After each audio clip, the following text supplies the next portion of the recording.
Ôi trời ơi. Ủa thoáng thôi.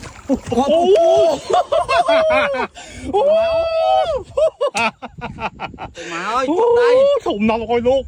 Ôi. Bớt tú ơi. Bỏ ra đó. Nó sạch. Ôi, giá cái nào khiên dương. Nó húi lắm, anh chụp đây mình tính. Má ta húi này húi. Tôm. Đào đã phu. Mà thân phụ to nói chân thân.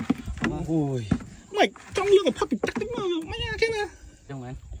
Thấy cho vậy. Vô thiền. Rồi, chụp đây. Cho mai ông bỏ ơi, nhưng mà xanh chứ nè. Sạch trong ôn. Nè. Nè. Trâu lẩu ơi. Ồ.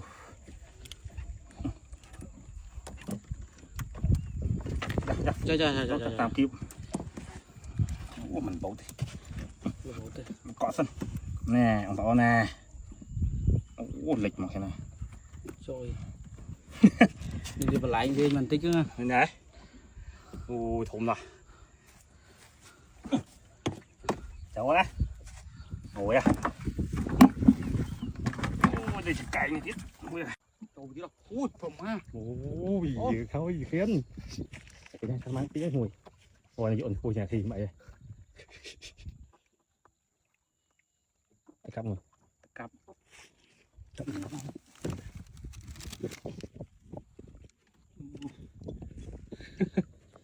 Cái này sạch.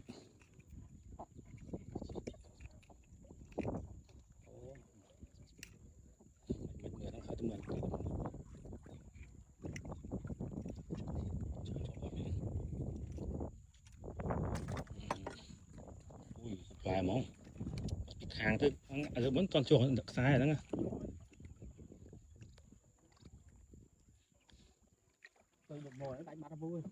Ừ sai cái đây chuyện đằng ôi trời ơi thoáng thôi.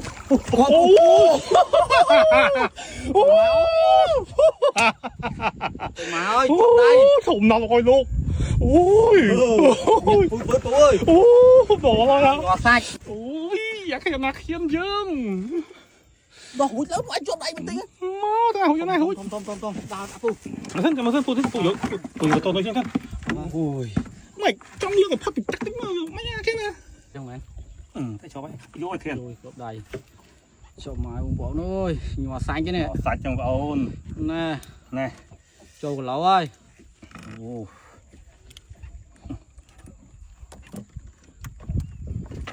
Trời. Tạm kịp. Ủa mình bấu thì. Cọ sân. Nè, ông tỏ nè. Ủa lịch mà cái này. Trời. Đi vào lại đi mình tích nữa. Này. Ui thùng rồi. Cháu á. Ngồi à. Ôi đây chỉ cày này tiếp. Ui à. Trời chứ đâu. Ui, phồng ha. Ôi khâu gì khiến. Cái này thằng mang tí ngồi. Ngồi này dọn cô nhà thì mày. Cặp rồi. Cặp.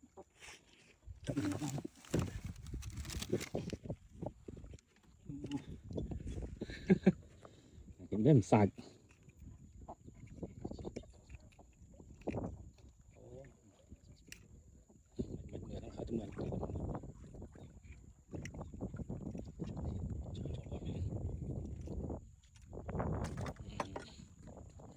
Vài món hàng thôi ăn vẫn toàn chuồng được sai rồi đó nghe.